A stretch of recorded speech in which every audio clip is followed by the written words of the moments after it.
अगर किसी ने अपना रिस्क बढ़ाना है तो वो इस्तग़फ़ार को पकड़ ले। इनफैक्ट रसूलुल्लाह सल्लल्लाहु अलैहि वसल्लम मेजॉरिटी सहाबा जब उनसे कोई ज़िक्र पूछते थे तो या वो दुरूद इब्राहिमी बताते थे या वो इस्तग़फ़ार बताते थे। ये साबित है सही हदीस से। तो इस्तग़फ़ार के बारे में एक हदीस ये भी आती है कि रसूलुल्लाह सल्लल्लाहु अलैहि वसल्लम ने फरमाया कि जो शख्स इस्तग़फ़ार को कॉन्स्टेंटली अपना लेता है, बहुत ज़्यादा कॉन्स्टेंट इस्तग़फ़ार करता है, अल्लाह will make a way out of him from every difficulty. अल्लाह ताला उस शख्स के लिए हर मुश्किल से कोई रास्ता निकाल देता है। तो मैंने खुद भी पर्सनली अपनी लाइफ में देखा, आई एम श्योर कि आप लोगों ने भी देखा होगा कि जो बंदा बहुत ज़्यादा इस्तग़फ़ार करता है उसके मामलात आसान होते हैं, और जो बंदा जितने गुनाहों में पड़ा होता है और इस्तग़फ़ार जो है नहीं करता है तो फिर ज़ाहिर है कि उसके मामलात फिर बहुत तंग हो जाते हैं, उसकी लाइफ बहुत तंग हो जाती है। इसी तरह सबसे जो बेहतरीन, ये one of the favourite Ayaz है सहाबा की। मेजॉरिटी सहाबा जब उनसे पूछा जाता था कि आपकी फ़ेवरेट आया कौन सी है, सहाबा की आपस की कन्वर्सेशंस ही होती थी, बैठकर एक दूसरे से डिस्कस करते थे कि आपकी फ़ेवरेट आया कौन सी है, आपकी फ़ेवरेट आया कौन सी है। तो चैप्टर 39 वर्स नंबर 53 सूरह ज़ुमर वर्स 53, कुल या इबादी अल्लज़ीना असरफ़ू अला अनफुसिहिम ला तक़नतू मिन रहमतिल्लाह। ए नबी कह दीजिए मेरे बंदों से, यहाँ पर या इबादी तमाम इंसानों से बात हो रही है, अल्लज़ीना असरफ़ू अला अनफुसिहिम जो कि ज़्यादती कर चुके हैं अपने नफ्स में, who have cross the limits. असरफ़ू यानी कि इसराफ कर दिया हुआ है, ज़्यादती कर दी हुई है उन्होंने अपने नफ्स पर। क्या कहो उन्हें, ला तक़नतू मिन रहमतिल्लाह के अल्लाह की रहमत से मायूस नहीं हो। इन्नल्लाह यग़फ़िरु ज़ुनूबा जमीआ, बेशक अल्लाह ताला तमाम गुनाह माफ़ कर देता है, तमाम गुनाह माफ़ कर देता है। एक हदीस कुदसी में आता है कि अल्लाह सुब्हानहू व तआला कहते हैं कि ए इब्ने आदम, अगर तू मेरे पास गुनाह लेकर आए और तेरे गुनाह जो है वो ज़मीन से आसमान तक जो है वो डिस्टेंस को फिल कर रहे हैं, लेकिन तू मुझसे सिंसियर रिपेंटेंस करता है तो मैं तुझे माफ़ करूँगा। अभी बहुत खूबसूरत हदीस आपके सामने आएंगी अल्लाह सुब्हानहू व तआला की मर्सी के हवाले से। एक हदीस आपके सामने रखता हूँ। अली इब्ने तालिब रज़ियल्लाहु तआला अन्हु रिपोर्टेड, ये अल-मुस्तदरक की हदीस है, सही है अकॉर्डिंग टू अल्लामा अलबानी, और अली रज़ियल्लाहु अन्हु से बहुत कम हदीस मरवी हैं। अली रज़ियल्लाहु अन्हु रिपोर्टेड द मैसेंजर ऑफ अल्लाह सल्लल्लाहु अलैहि वसल्लम सेड, वेरिली अल्लाह इज़ एस्टोनिश्ड।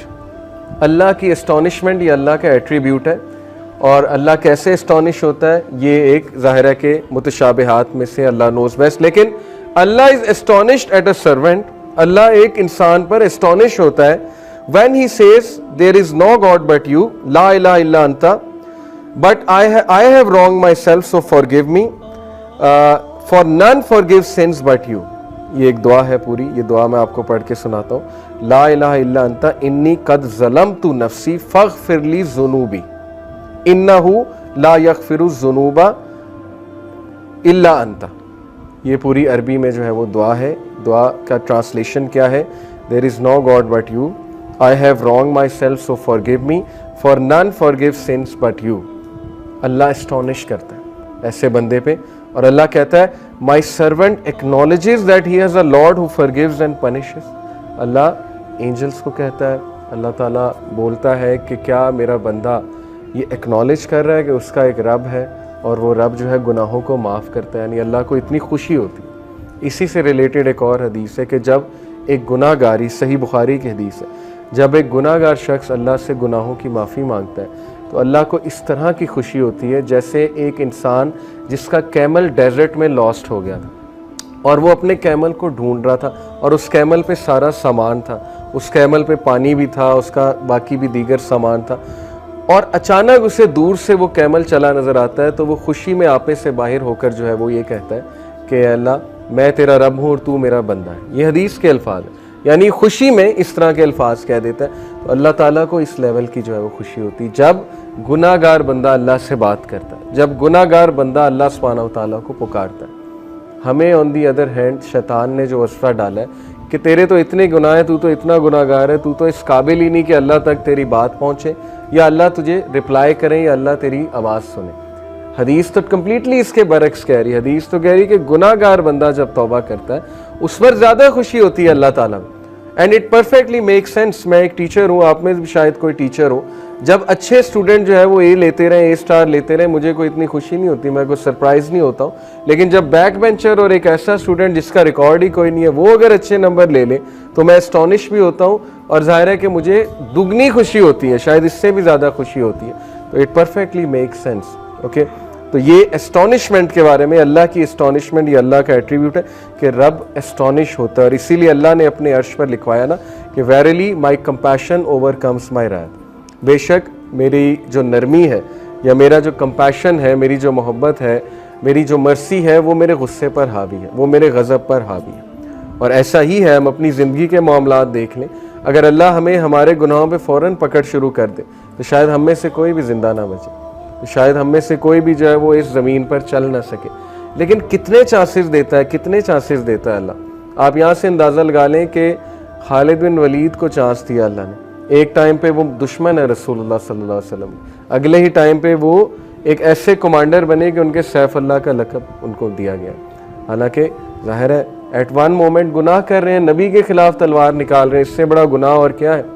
बहुत बड़े बड़े गुनाह लोगों से हो जाते हैं, लेकिन अल्लाह का दरवाज़ा हमेशा खुला है, अल्लाह का दरवाज़ा कभी बंद नहीं होता। इंसान खुद दरवाज़ा बंद करता है, अल्लाह कभी दरवाज़ा बंद नहीं करता। ओके, सो इसके बाद मैं तौबा की कंडीशंस के बारे में आप सबसे बात करना चाहूँगा। बहुत ज़रूरी है कि चूँकि तौबा एक बेहतरीन अमल है, बहुत बड़ा अमल है, ये हमारे बाप का अमल है, हज़रत आदम अलैहिस्सलाम का अमल है, तो इट इज़ इम्पॉर्टेंट कि हम जानें कि सिंसियर रिपेंटेंस होती क्या है।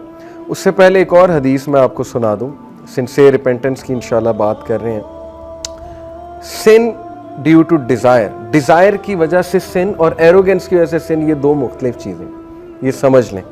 अबू नोएम रिपोर्टेड, ये हिलियतुल औलिया एक किताब है बहुत ज़बरदस्त, उसमें सलफ़ के वाक़यात मौजूद हैं। अबू नोएम रिपोर्टेड सुफियान इब्ने उयैना रहीमहुल्लाह said, whoever commits a sin due to desire, जो भी गुनाह करता है ख्वाहिश की वजह से, verily whoever commits a sin due to desire, we should hope for his repentance, हमें उम्मीद होनी चाहिए कि उसका गुनाह माफ़ हो जाएगा। क्यों? verily आदम अलैहिस्सलाम disobeyed due to desire and he was forgiven, क्योंकि हमारे बाप आदम अलैहिस्सलाम ने डिज़ायर की वजह से, डिज़ायर थी ना कि अल्लाह ने मना किया ट्री से नहीं खाना, सेल्फ कंट्रोल ज़ाहिर लूज़ हो गया फॉर वट एवर रीज़न, और डिज़ायर की वजह से जो है या क्यूरियोसिटी की वजह से है, गुनाह कर बैठे। तो उन्होंने कहा कि इन्होंने सुफियान इब्ने उयैना ने कि अगर कोई शख्स डिज़ायर की वजह से गुनाह करता है तो उसकी माफ़ी है, but if a sin is committed due to pride and arrogance, then fear that the perpetrator may be cursed। लेकिन अगर कोई शख्स मुतकब्बिर होकर, और जैसे फिरऔन था, अना रब्बुकुमुल आला, तकब्बुर, एक तो गुनाह कर रहा है, बच्चों को मार रहा है, आगे से ऐलान कर रहा है कि मैं रब हूं, मैं जिंदगी देता हूं, मैं मौत देता हूं, तो ये वाला जो सिन है इसके बारे में है कि that person will be cursed.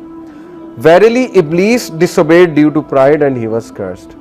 उन्होंने कहा कितनी खूबसूरत, कितना खूबसूरत कंपैरिजन है कि आदम अलैहिस्सलाम ने भी गुनाह किया, लेकिन वो गुनाह डिजायर की वजह से था, फिसल गए, लेकिन इब्लीस का जो गुनाह था वो तकब्बुर की वजह से था, वो प्राइड की वजह से था, तो वो कर्स्ड हो गया, इसीलिए हम उसे रजीम कहते हैं। तो अगर आप किसी को गुनाह में मुब्तला देखें तो उसको पहली तो बात जज ना करें, क्योंकि वो शख्स स्ट्रगल कर रहा है, वो कौन सा प्राइड में कर रहा है। बहुत से ऐसे गुनाह, मुसलमान तो प्राइड में नहीं कर सकता, मैंने तो आज तक ऐसा मुसलमान नहीं देखा